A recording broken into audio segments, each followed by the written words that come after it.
Washington football. Woo!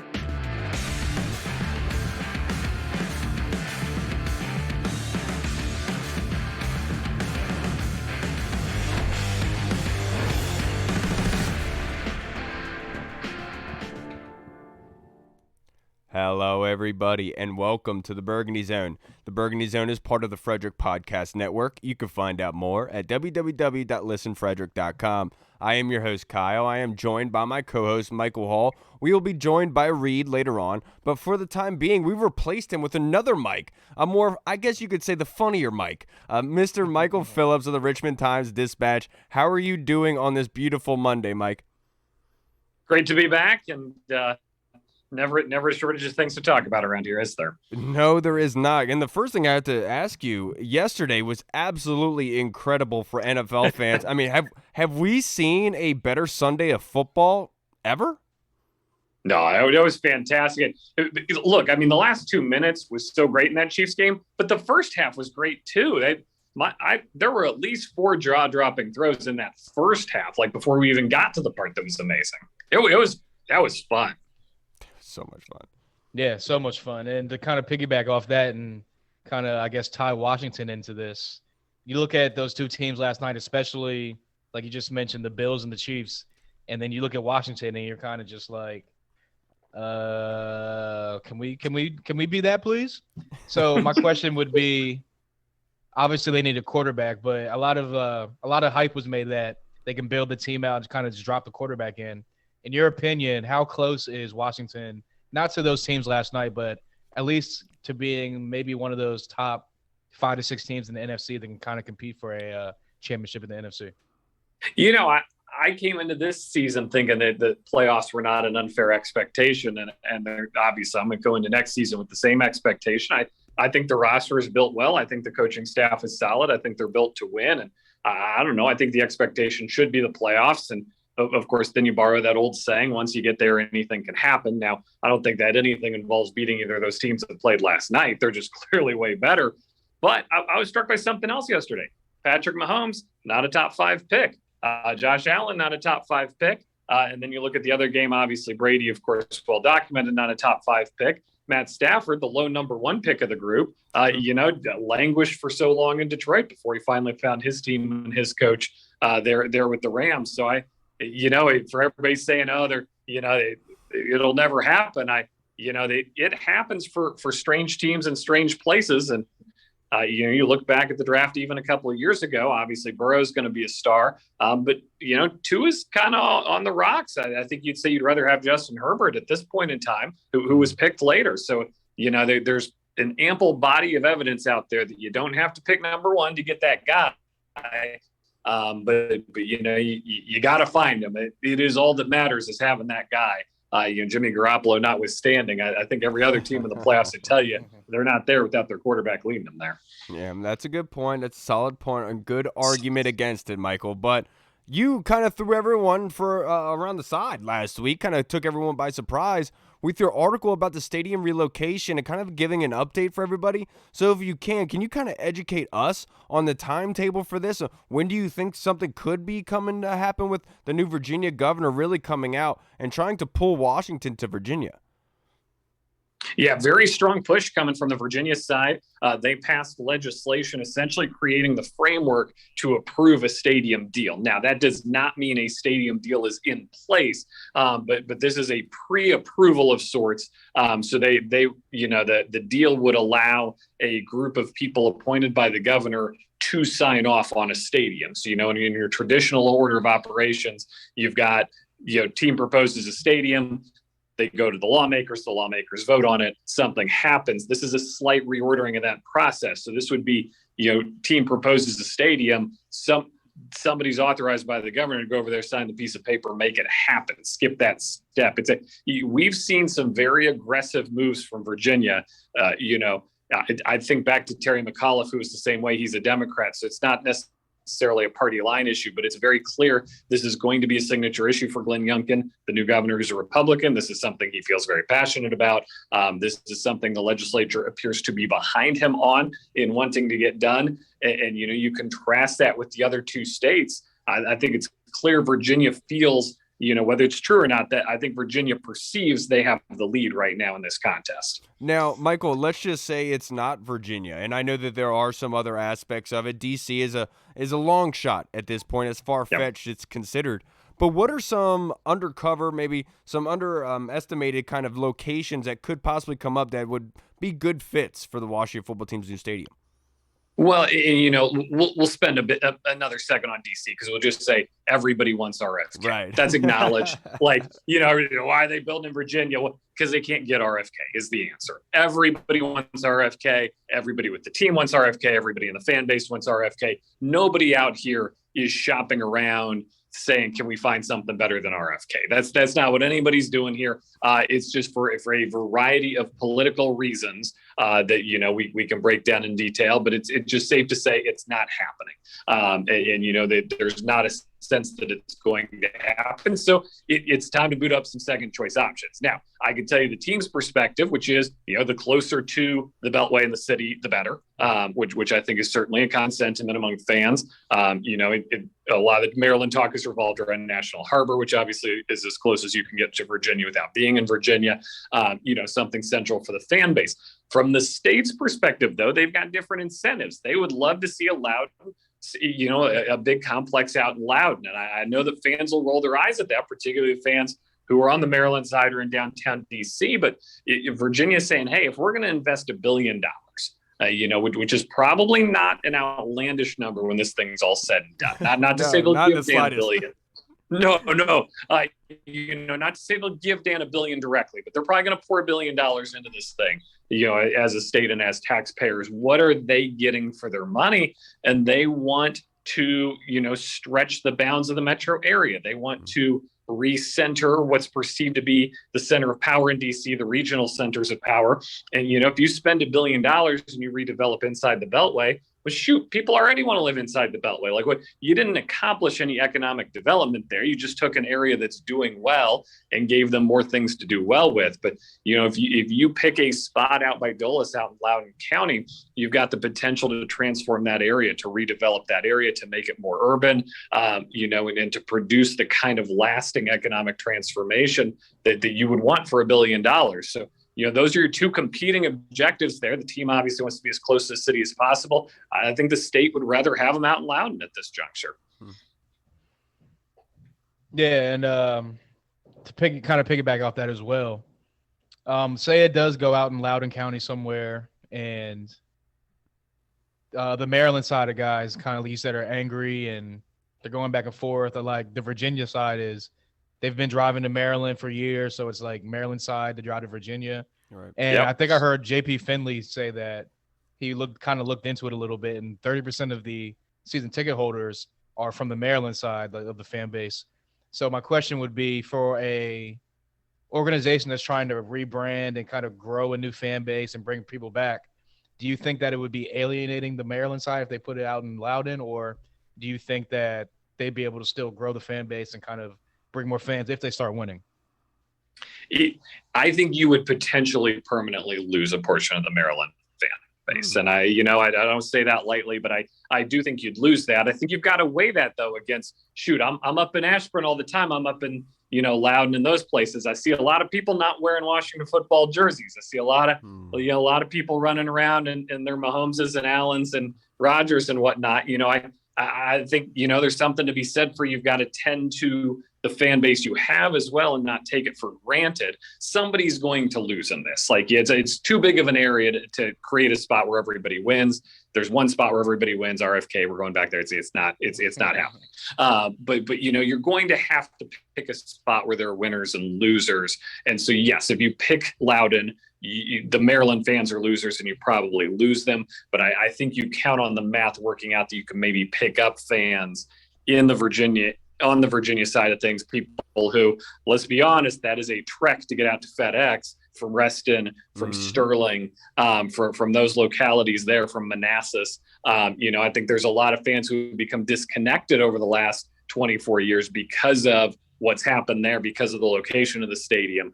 So I don't think it would be purely a loss. I think you would be trading fans more than you'd be losing them.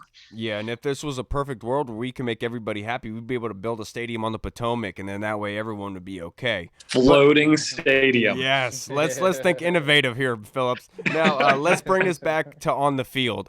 Two players that are possibly up for, I guess you could say, contract or whatever have you. But I wanted to ask you, what do you think what's going to happen with Tim Settle and then Deron Payne as well? I know he's up for his 5th-year option. Tim Settle doesn't have that 5th-year option with his contract. So what do you think is going to happen with those two? What's more likely, Tim Settle not re-signing or Deron Payne not getting the option tagged?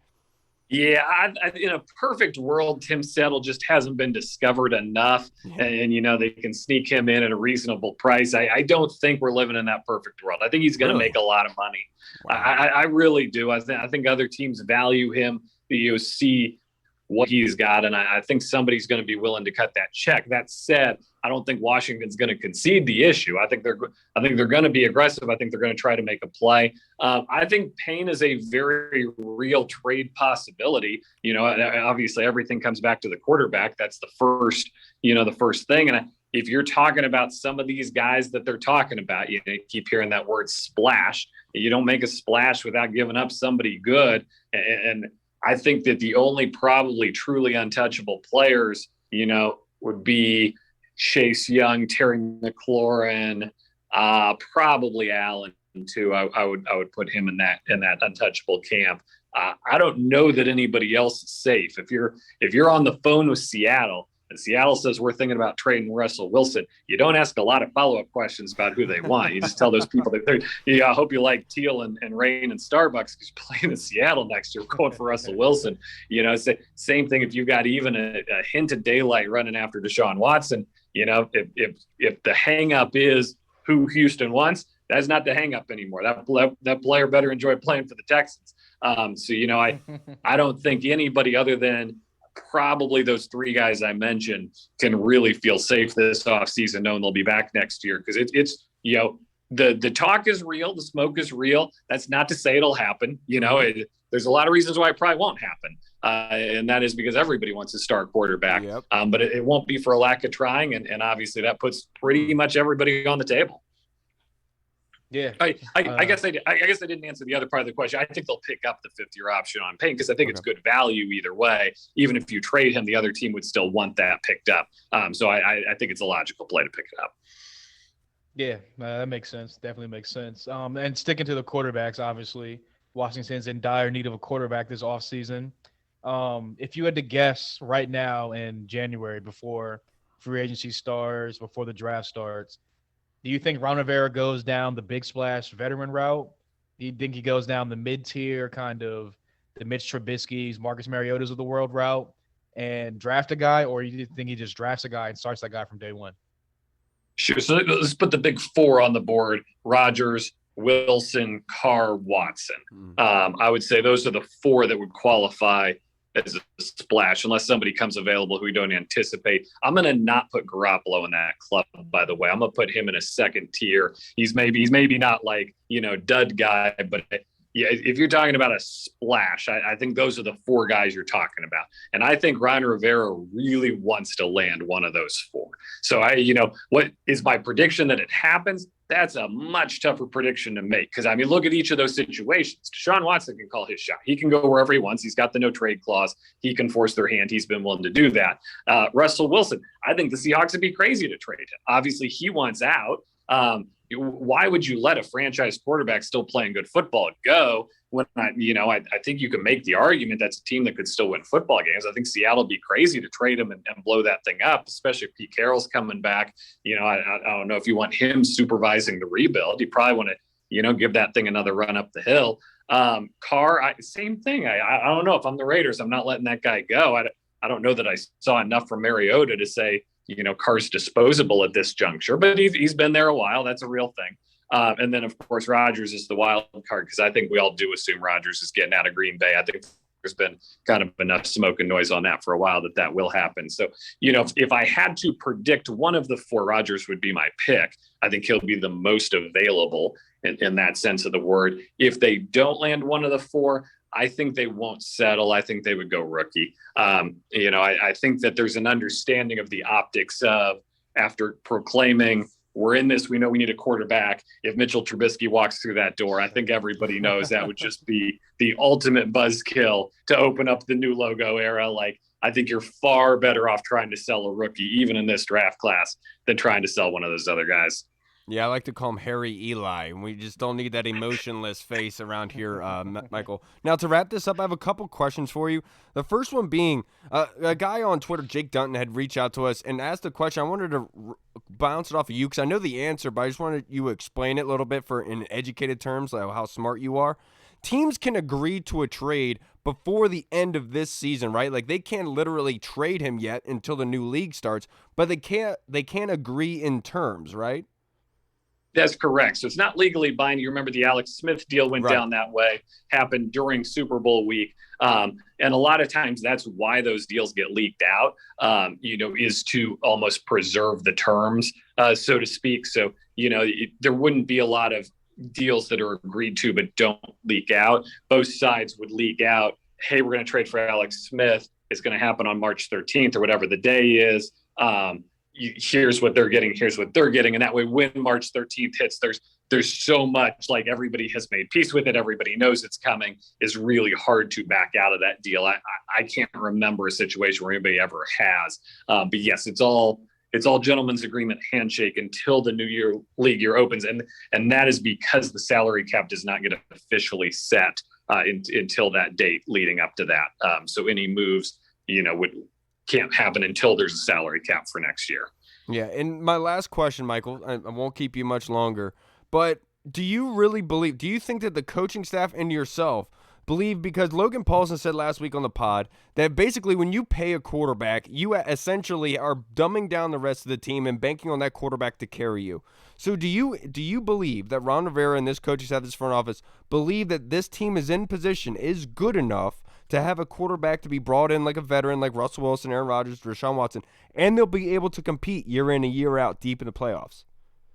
I'm inclined to say yes. And I think if you break down quarterback pay and play, you got three options. One is you pay a lot of money and you get a lot in return. And I think that's what we're talking about here with most of these guys. Right. That's obviously Mahomes. They're giving Mahomes. I think he gets the Missouri side of Kansas City. They're paying him so much money, but he was worth every penny last night, man. That was insane. The second level is paid a lot of money and you're not getting greatness. And of course, Kirk Cousins defines that tier. Jimmy Garoppolo is going to end up in that tier too. He's going to get $30 million a year to do this, and you're not going to get that.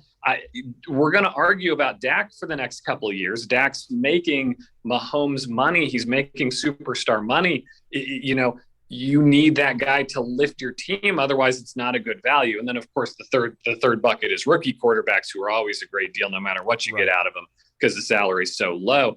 And so I think investing in a great quarterback is always a good investment, no matter who the roster is around you, because you do get that return back. The issue is when you try to force the peg into the hole and, here's a guy who's pretty good. Here's a guy who's got good numbers, but isn't elite. And, you got to pay $30 million a year for those guys. That was Eli forever in New York, of course, notwithstanding, his 2 Super Bowl runs. There's so many guys out there that fit in that club. They're good. They're NFL starters. Nobody questions that. They're maybe among the 20 greatest quarterbacks in the world, but you're paying for elite and you're not getting elite. And that, that's what drags you down. I don't think you can go wrong paying for elite as long as you receive elite. I don't know. I think that's just a huge difference. I'll give you a long answer here. You cut me off. You need to bounce to something else. But, no. You look back to last year and, how many more wins does Aaron Rodgers or healthy Russell Wilson give that team? They beat the Saints for sure. They beat the Broncos for sure. You can tally up a few of them. Late season was what it was, but I think they beat the Eagles twice, with one of those guys. So I just put 4 on the board. How much better do we feel about 10-7 than we felt about 6 and 7 and 10, whatever. It's a 17 game season. I'll figure that out eventually. Absolutely. I don't think it's wrong to suggest this is a 4-win move if you do it right. Yeah, and I agree with you in that aspect. I'm kind of trepidatious about it because it's like a conundrum in a way because this team still needs talent. I'm looking at that first rounder. There's some quality wide receivers there that could really help them. But at the same breath, you could say, well, they can go to free agency for a wide receiver, but they still have to extend Terry McLaurin. And that's when things start getting a little iffy for me, Michael. That's why I wanted you to elaborate on that. I can't thank you enough for coming by and joining us again, Michael. That was a pleasure, and you brought a lot of insight into the new stadium and relocation. I appreciate you, sir. I hope you have a good night, and we'll see you again next time. Take care, guys. All right, Michael. All right, everybody. We were just joined by Michael Phillips of the Richmond Times-Dispatch, which is incredible as always. That guy is hilarious. Yeah, definitely. I liked his little insight onto the stadium as well. Yes, yeah, and that's good to hear because it's crazy because it came out of nowhere, right? Almost like Rio Robinson joining us right now, coming out of nowhere, waiting for his audio to get hooked up. But that news coming out that Virginia really wants them after we heard for a year that nobody wanted the stadium, then out of the blue, here comes Michael Phillips with the report that Glenn Youngkin is all about it and wants them to come. Mr. Rio Robinson, your audio isn't connected yet. How you doing, brother? Hey, there you are. Oh, still not here yet. Hey, but before we get into anything further, I wanted to ask you, Mr. Michael Hall, and we got to go to one of our fan questions, and I want to go to our guy, Orange Crush. I believe he sent in a question for us here. He said, Heineke is a bowler, a couple years studying under one of the best. He could be the next Super Bowl winner, he swears. People don't know greatness when it stares at them dead in the face. What do you think about that, Hall? I'm just going to hope that tweaks. I can't tell if it was real or not. I'm just going to hope that it was sarcasm because, look, great story. Taylor Heineke coming from his sister's couch into the league. I can hear you. Okay. All right, yeah. Coming to his sister's couch into the league. Probably going to be in the league for the next 5 to 10 years as a backup spot starter here and there. Great story, but to say that he can be the next guy to win a Super Bowl, Kurt Warner style, I don't ever see that happen unless he's on a roster like a David Carr that's on the Giants roster and just happen to, hey, I'm on the roster, I got a ring. That's the only way I see Taylor Heineke getting the ring. Hey, that is a bold statement. But we are joined by Mr. Rio Robinson of Rambling About Washington Pod. How are you doing, sir? I'm doing great, man. I've been going through some things lately, but I'm back to doing what I love, and I'm back to – it's an exciting time. We got a new name on the way. Yeah. The quarterback rumors have already begun. It is an exciting time to be a fan of the Washington Blinks. Yeah, if Tay and Todd and you and Jalen, if it wasn't for you guys, I mean, we would just be talking about quarterbacks now, but you guys started 2 months ago. You guys did not waste any time at all, Rio. But I wanted to ask you, before we move on to the football side of things, you were one of the biggest voices, I would say bigger than Fred Smoot, in your voice for the Wolves/Red Wolves rebrand name. And I know they did exit out, and I know there are some conspiracy theories that could possibly still be in the running. They just want to throw everyone to the wayside. But I wanted to ask you how you felt about that move. I mean, ultimately, I definitely wanted that to be the name. And, I'm not holding any name too close personally because I'm going to be here regardless. A name is not going to decide whether I'm a fan or not, but I still think there's a small chance that they threw it, but nah, I don't know. We're not going to do something crazy like lie and put in the video it's not the name, then it turns up to be the name. I think there's a chance it's not Commanders, but I just think Wolves would have been some type of wolf name would have been very marketable, but I'm not going to cry over spoiled milk. At the end of the day, it made it far. And I will say in the process, the focus groups, the making the brand, there was a lot of wolf shit in there. So they were definitely taking that name into consideration. Yeah, it definitely was. Your guys' voices were heard. I know a lot of people are kind of feeling down that the team isn't listening to the fans, but they are. It's just they had to go navigate some waters that we don't need to get into here because I'm not smart enough nor educated enough to be able to go into those. But Facts. Rio, I want to get your opinion on this. We have a question from one of our biggest fans, Reginald T. Skinner. I love him on Twitter. He has a question. Is the Washington football team ready to drop in a quarterback? And how do you rank the potential free agent quarterbacks? So I'm going to list them here. We got Mike White, Ben Roethlisberger, Ryan Fitzpatrick, Andy Dalton, Cam Newton, Tyrod Taylor, Jameis Winston, Jacoby Brissett, Teddy Bridgewater, Marcus Mariota, Mitch Trubisky, and Joe Flacco. I'm gonna stop you right there. We're not ranking the free agent quarterbacks because none of them should be in our future. None of those names on that list. Like, I think one name should. Yeah, we should. It should be big name hunting via trade or just locking in on the draft. Like that list was awful. Like that list was scum of the earth. We got Water Park Fitz shirtless at a Bills game. I haven't even seen him on the sidelines at FedEx Field once since his injury. And this guy's out here jumping through tables in Buffalo. Like, nah, man, that list, I want no part of it. Dude, look, I'll tell you, I understand why everyone feels the same way, but I'm just saying that if they went down this path, I would not mind the cracker himself, Mr. Mike White from the Jets. I know, dude, I thought his stats were a lot better than they were until I looked him up. Dude was 88 of 132 for 953 yards, 5 touchdowns, and 8 interceptions in 4 games. He had a 4-pick game against the Bills. Obviously, that's very dreadful. He's on the Jets. But I'm just saying from a free agent aspect, I put him at number 1. That's just how bad this list is. I didn't have Mitchell Trubisky until number 4. I do think number 2 is Jameis Winston. I think that Jameis Winston's only 28 years old. I think he's still growing as a passer, and I think he could really be utilized and used heavily in this offense with Jameis. But, Hall, let me ask you the same question that Reginald had. Is this team ready to drop in a quarterback? Because we do have a bunch of money in cap savings and everything like that. But at the same token, if they do trade for a quarterback like the big name like Russell, they're not going to have that draft spot at number 11 to be able to go get some more talent to add on to this offense or defense. So do you think this team is ready to drop in a quarterback now? Yeah, I definitely like Michael Phillips said, if you want elite talent, you got to pay for the elite, and you're going to probably more than likely, you're going to get elite returns in that payment for that elite quarterback. So if you're going after a guy like maybe, like I said, Russell Wilson, Deshaun Watson, Aaron Rodgers, he threw Derek Carr in there. I would probably throw him in there because he's going to get a big money contract as well. I wouldn't mind that because you just saw what Derek Carr did with the Las Vegas Raiders throughout the season, lifted them up through adversity, had many people out on offensive side of the ball, Darren Waller. Everyone knows the Henry Ruggs side of things. So for those his 2 top weapons to be out, still gets him into the playoffs. I would put him as like a riser, as far as like a boat riser. He can lift the tides of the team. Obviously, you know what Russell Wilson represents and Aaron Rodgers represents. You know what Deshaun Watson represents.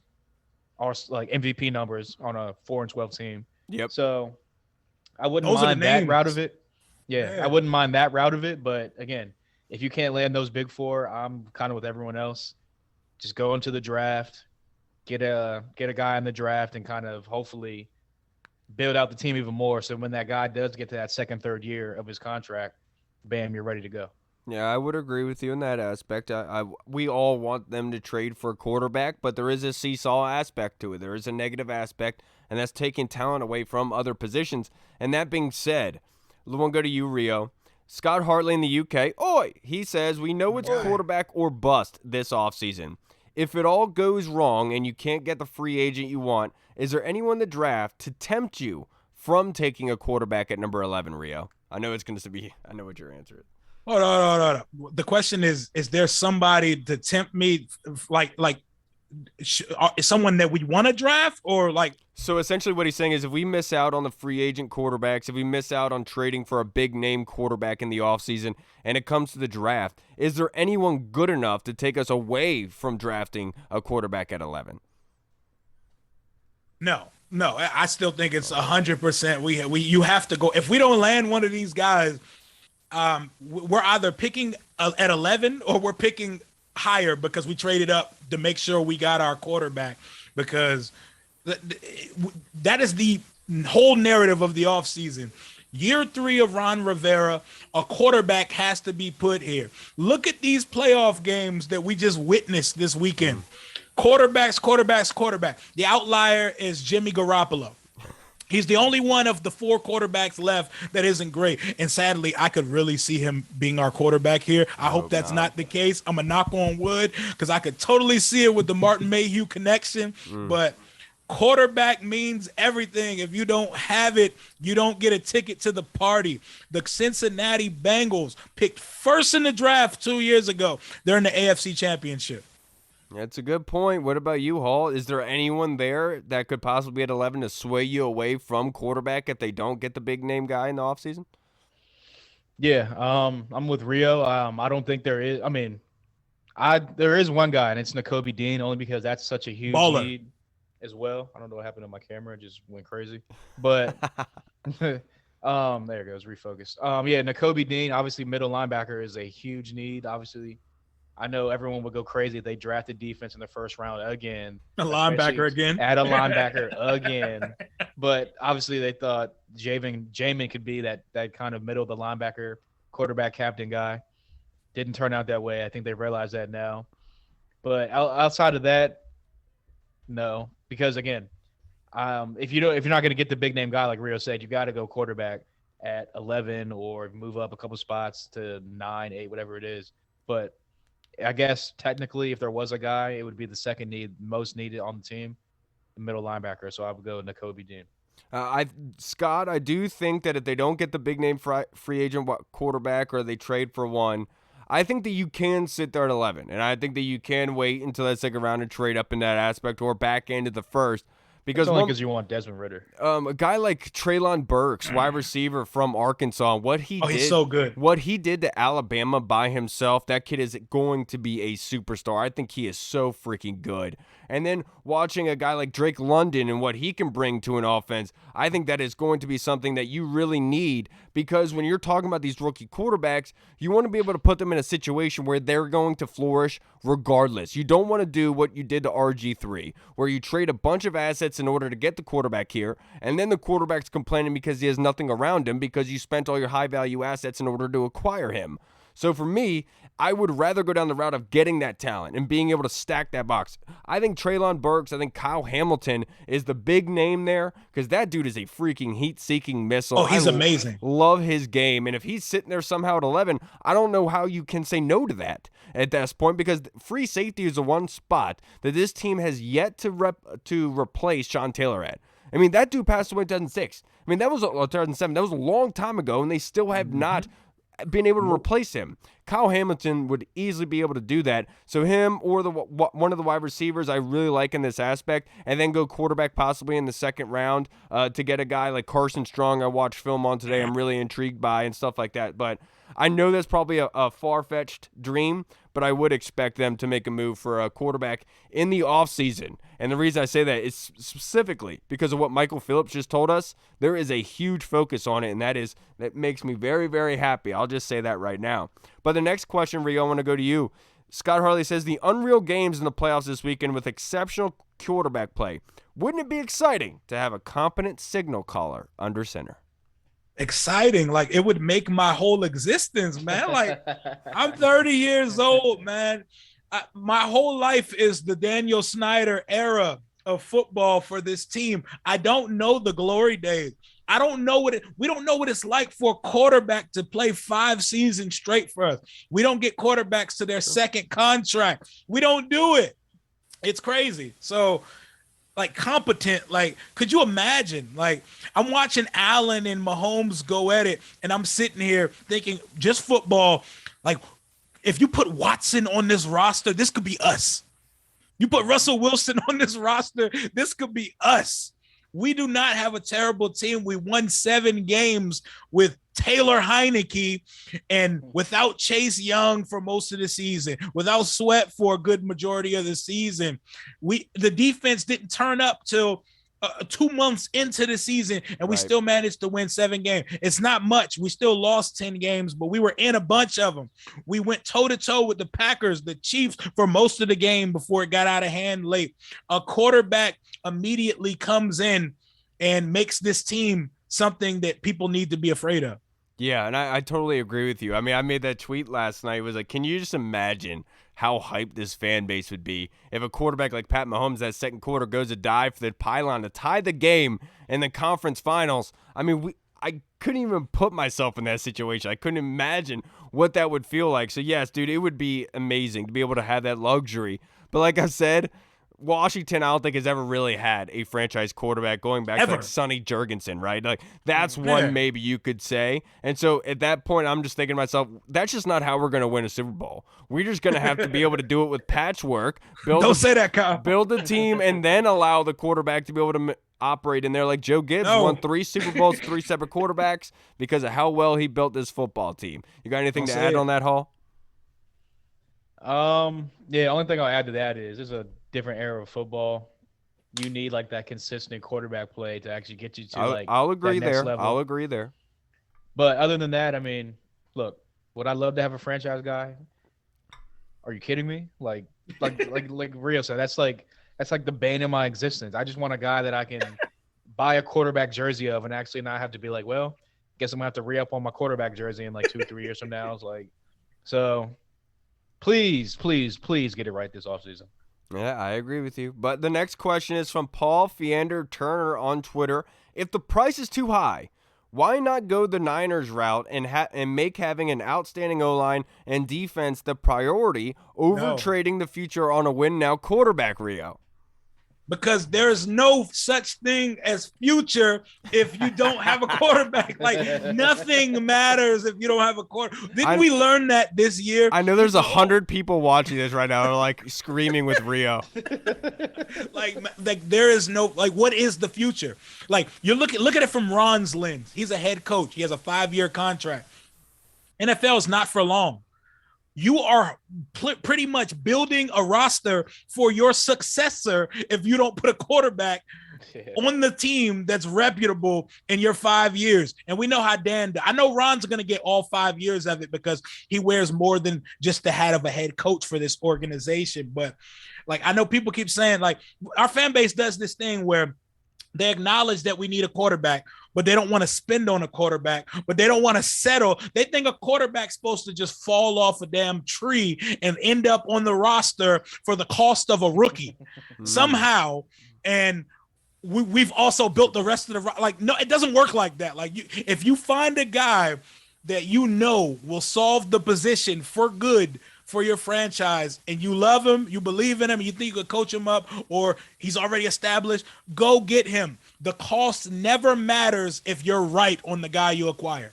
And that is that is a very, very good point. But that's the whole aspect of this. You can't just go grab a guy just to grab a guy, right? You have to make sure he's the right quarterback. He fits your system. You're going to be able to incorporate the offense around him, be able to supplement him with the weapons in order for him to be successful. I like that avenue route, but the one difference is that San Francisco also has Kyle Shanahan, who is a great play designer, probably an elite play designer, probably the best in the NFL besides Sean McVay. And so it kind of makes it easier for the quarterback. You can't really do that for other teams because their quarterback kind of needs that extra help in order to get you there. But I do agree with you, Paul, that I would like to build a team that way, but it doesn't seem like the NFL is going in that direction. And secondly, I'm sure the ticket sales people, I'm sure the Snyders are breathing down Rivera's neck because they know this fan base, this area, they flock to the quarterback. We learned that in 2012. They'll show back up at the stadium for it, and that would be a big indicator and reason as to why they would go get that guy this year with the rebrand. It would make too much sense. Anything to add, Hall? No, just that the whole running game defense manages the game manager quarterback thing. Look, they tried that this year. Obviously, they didn't think Taylor Heineke was going to be the guy to kind of come in and manage Fitz the got games. hurt. It's not really their fault, right? Yeah, but they tried to go down that route this year, and it still turned out to a 7-win season. I think if Fitz was in there, we maybe sneak out maybe another win, maybe 2. So it's still an 8-9 win season. You know, it's still pretty much a 500 season or a sub 500 season. So without that being said, you got to get the guy.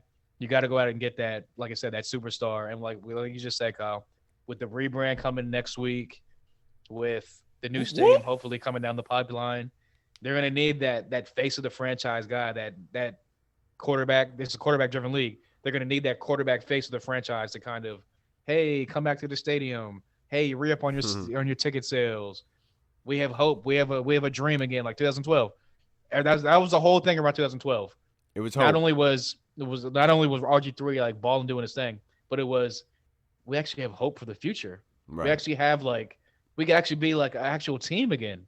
They had Robert on the Hope Obama face thing. Exactly. Them jokes was all over DC, all over Virginia and Maryland. He was the president, bro. I remember having convos with my buddies and being like, we have a quarterback now for 10 years, and it didn't last 5. Because of how it shaped out. It didn't even last a year. Right. Well, I mean, like, he was off the roster by the 5th year. But I'm just saying, as far as like the high level play lasted, like. But like that's the whole thing is like you have to make sure you hit it right. You have to make sure you're hitting that quarterback right, and it's the right situation. You're putting him with the right weapons around him, and that's why it's really tricky for me with this overhaul and what they'd be able to do. Because that's why I think they're going to extend Terry next season because it gives them more space to be able to work in free agency to supplement those weapons that they would need in order if they were trading a haul for one of the quarterbacks like Russell Wilson. Hope. Like I said on Twitter today, dude, I would all my future track lists on my iPhone, all my libraries, I'd delete that off just for you, Sierra, just for you and Russell Wilson to come here to DC. I will wipe them out from listening to music of future. And I'm gonna cry on a live stream if we land any of the big 3 names, or even Carr. Like if we get one of those dudes, I swear I'm not gonna be sized for Carr. I'm not gonna cry for Carr, but for Rodgers, Watson, or Wilson, I think I may shed actual alligator tears because it was that low. Rio, let's stick it with you. Paul Murphy, the Pablo man out in Scotland, has a question for us, and this is based on the games from this weekend. So Rio, he wants to know which of the offensive coordinators from this weekend's games would be an ideal fit for Washington if that is they ever moved on from Scott Turner. The guy who just got hired by the Giants, Daboll. Brian Daboll. Didn't the Giants hire him? Or I saw that they interviewed him as soon as Joe Schoen, who was the assistant head GM for the Bills, got hired by the Giants to be their GM. The first call he made was to Daboll to bring him over for an interview, and he just had his second interview. Obviously, he's getting it eliminated last night, so it looks like he's going to be available. Yeah, it's him. I think the Giants are going to hire him, and man, look out if they pair him with someone like a Malik Willis or if Russell Wilson or somebody comes out there, because this guy's offense is so innovative. Like the way that they spread the ball around to their playmakers, there's all this jet motion. Like it's not even that they're getting cute. Like this is what they do. They operate on such a high level. It was such a joy watching that game last. That was one of the greatest offensive clinics I've ever seen. Those last 2 minutes were just outstanding. It was such a chess match because both defenses are good, but you wouldn't even have known it by how great the offense was, man. It would be Daboll for me. Like that would be the guy, but he's about to be coaching the Giants soon. Yeah, and I thought it was really impressive what Daboll's game plan was against Bill Belichick's defense. I mean, they picked them apart. There was nothing they could do against him. But I think it's Eric Bieniemy, and no disrespect to Scott Turner, I think he will stay here. But I think Eric Bieniemy has been around Andy Reid long enough to be able to come up with these kind of plays that Andy does, with getting guys free, using these rub routes, being able to make things a lot easier for the quarterback. I mean, we talked about on Twitter the other day how it's funny when you look back at the Donovan McNabb deal, because back then you're like, yeah, he came off a really good season before he was traded to Washington. But it kind of goes to show you that it doesn't matter who Andy Reid has at quarterback. He's getting production out of them and making them look really good, because look what Donovan looked like here in Washington. And so Eric Bieniemy being around Andy Reid for many, many years, I think is going to be an immediate impact on his new team and how he's structuring plays. If Eric Bieniemy if it was like the Ravens DC kind of situation where he's there for 1 year and they did good defense with Ray Lewis and Ed Reed, let's give him a head coaching job. If it was one of those things, I would say probably wouldn't do well. But the fact that he's been there for 3 to 4 years, picked up the study habits and what Andy likes to do, I think Eric Bieniemy would be perfect for this offense, especially with the toughness that he brings. We need that on offense. I would absolutely love that. What about you, Hall? Yeah, you already know I'm like a huge Eric Bieniemy guy. I've been screaming for him to be a head coach for like 2+ years now. But should be. Yeah, exactly. But I'll definitely go. I'll bring it back to a full circle thing I'll go with Kevin O'Connell out with the LA Rams and Sean McVay. I knew you were gonna do it. Yeah, just because look, I was gonna say Eric Bieniemy, so I gotta pick someone different. Yeah, you don't want to. But yeah, a guy that's from the Shanahan tree. Obviously, he was already here in Washington. Twitter's gonna go crazy over that, just like they went crazy over all the other coaches. But kind of like with the Andy Reid and the Eric Bieniemy thing, where Kevin O'Connell's been around Sean McVay for a while now. I feel like he's probably soaked up a lot of that knowledge from him, a lot of that offensive knowledge from him. If you look at the Rams offense, You could say it's McVay, but Kevin McConnell has a saying that as well as the play caller. So he's great at scheming guys open. I mean, look what he did with Cooper Kupp this year.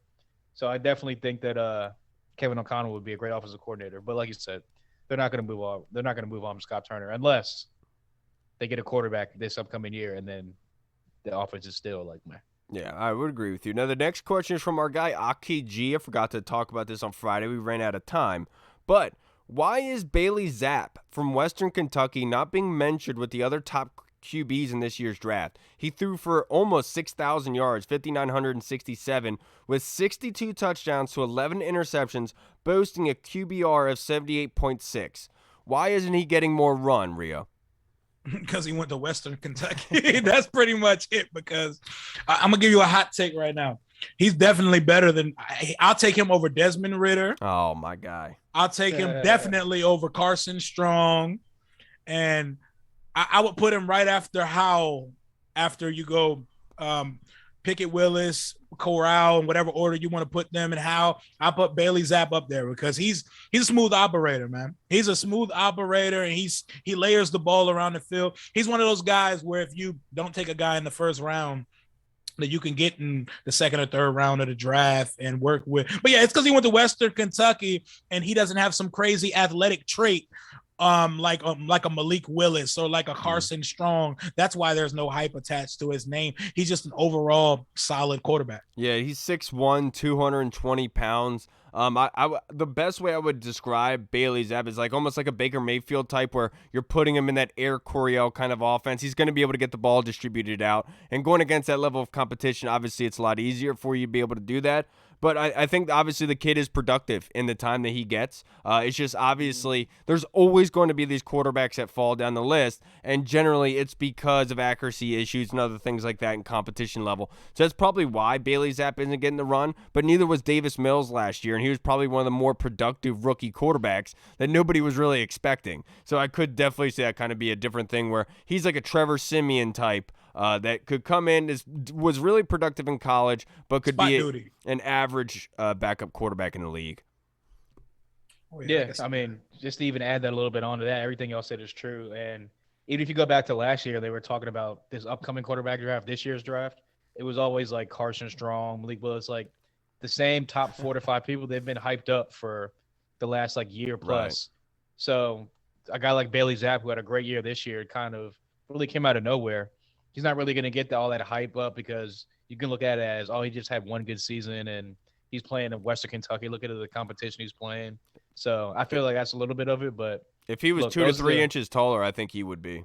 Exactly. That or if he was fast. Yeah, or had exactly. Like a crazy like you said, he doesn't have that crazy, like that standout athletic trait to be like, oh, wow, look at that guy right there. Yeah. He's kind of just your average kind of, I get the ball out quick and I process things a little bit faster than usual, I get the ball out quick. Yeah. Exactly. He's like a Kirk Cousins type of guy. So no one wants average nowadays. They just want the big next big thing. Yeah, that's how it always has been. But let's move on to our Discord chat server. And we have a question from our guy, Big Tony Shivers. And this is a fantastic one. The Pablo man asked us this question as well. But Rio, I'll go to you. Aside from a quarterback, what one player from any of the 4 remaining playoff teams would you most want in Washington? He said other than a quarterback. Yes. Make it a little bit difficult. The cheetah. Give me Tyreek Hill. I was thinking Aaron Donald, but no, give me Tyreek Hill. This guy is the most electrifying player in the NFL. No matter where he is on the field, he can score every time he touches the ball. This man can run 10 yards in reverse and still find a way to take it 70 for a touchdown. Like he's unguardable. I don't know how you game plan against Tyreek Hill. That's the guy I would take. And I know that's probably a hot take when there's guys like Aaron Donald and Jalen Ramsey. But now give me a Tyreek Hill because he's a matchup nightmare. You can't guard him.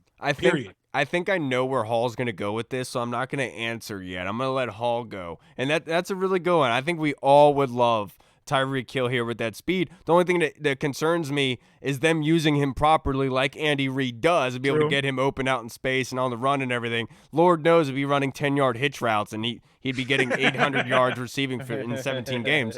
What do you think, Hall? Who's your pick? This is so true.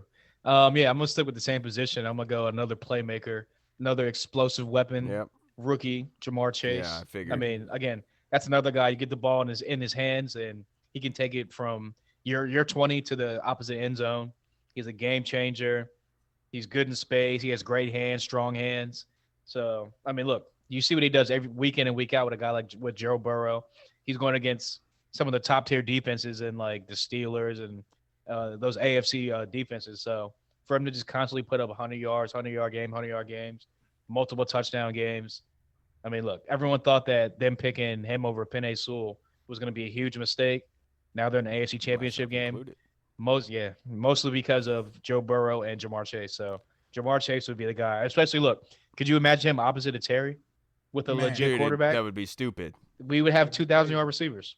That would Just be saying. absolutely stupid. And As long as someone could throw him the ball. right, and I think Jamar Chase kind of proved to everyone that you can sit out a year and still be highly productive. Obviously, sitting out a senior season, that was really smart for him to do without Joe Burrow being there. He wasn't going to risk injury and his possible draft status, and good thing he did because they made the right decision. And that's where I was going to go, Hall. I knew you were going Jamar Chase. I thought that was really smart. But I'll stick with the same team. I think it's Jesse Bates III, the free safety from Cincinnati. The dude has been a constant ball hawk for Cincinnati in each of these playoff games. He is a captain. He is a role model. He's actually coming up on his contract year. He's going to be a free agent this year. And he's only 24 years old, about to turn 25. Captain on his team, a ball hawk. He can come up, make tackles. He's great center field safety as well. Hands for days. I love Jesse Bates. I think that would be an easy fill-in for us. Like I talked about, not being able to replace the free safety position since Sean Taylor. I think Jesse Bates is the easy pick for me. I like Jalen Ramsey a lot. I love his attitude and the kind of what he brings and everything, but I got to go with Jesse Bates. That kind of leader, that leadership, I absolutely love.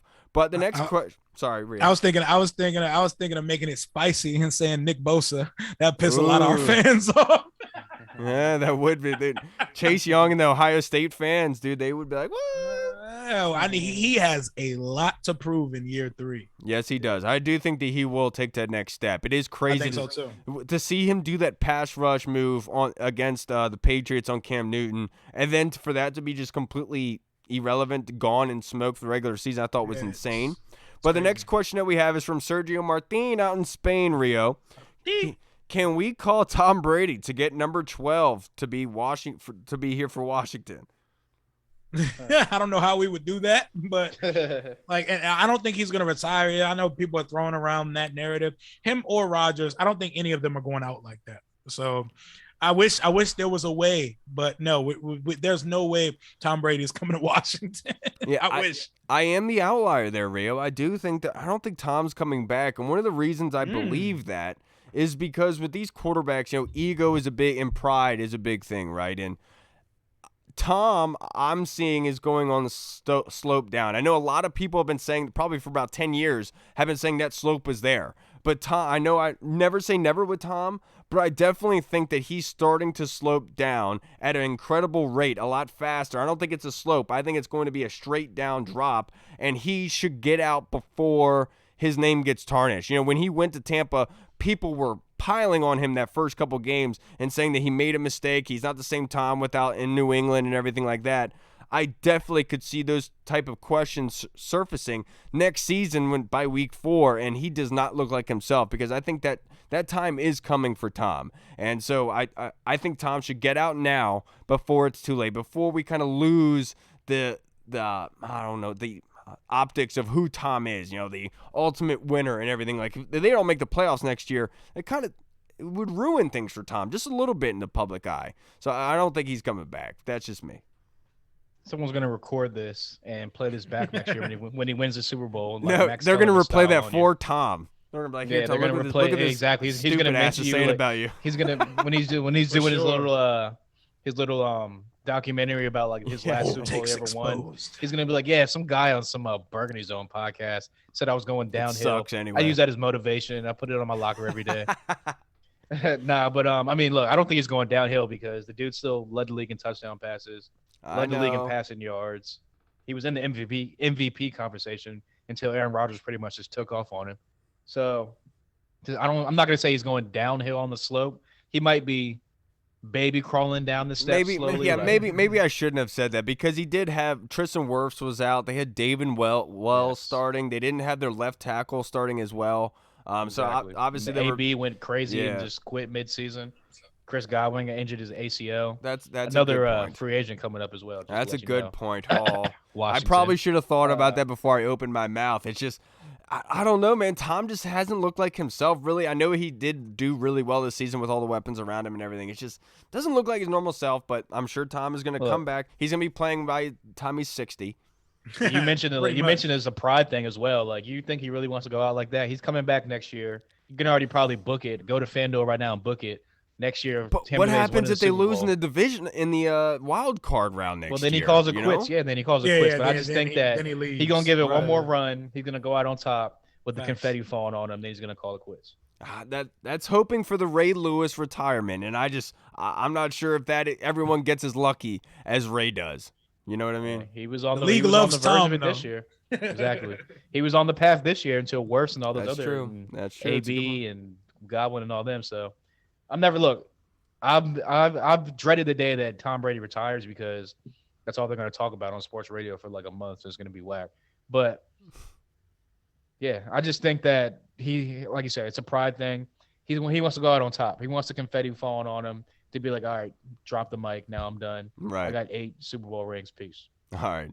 That was fantastic. Thank you to everyone for your contributions to the show. You guys are awesome. Thank you, Rio, for hopping on with us, by the way, brother. I'm glad to see you're doing well. Glad to see you resurfacing back up after a while. Kind of missed you for a week or two there. Just in time to come back for the rebrand, sir. How excited are you? Are you going to be there at the second? Oh, at the low party at the stadium? Yeah. Oh, I'll definitely be there. We're trying to coordinate right now what our driving situation is going to be between me, Tay, Todd, and all of us because we're going to probably pull up. But yeah, man, Commander Rio checking in. That's hilarious.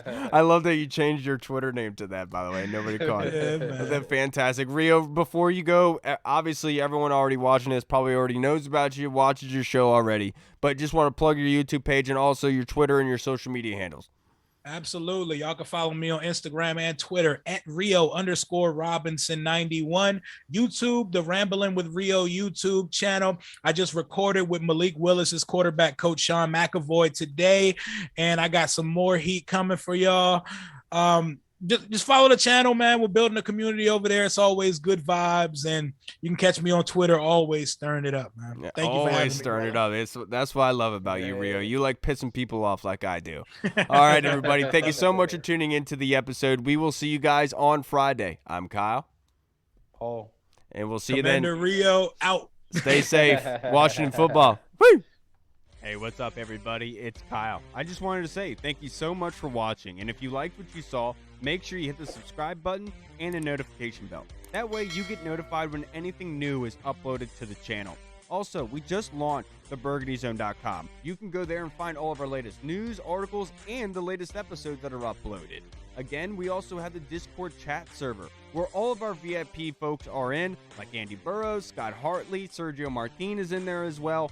Don't miss out on the Discord chat server. Go and check that out. Until next time, everybody, Washington football. Woo!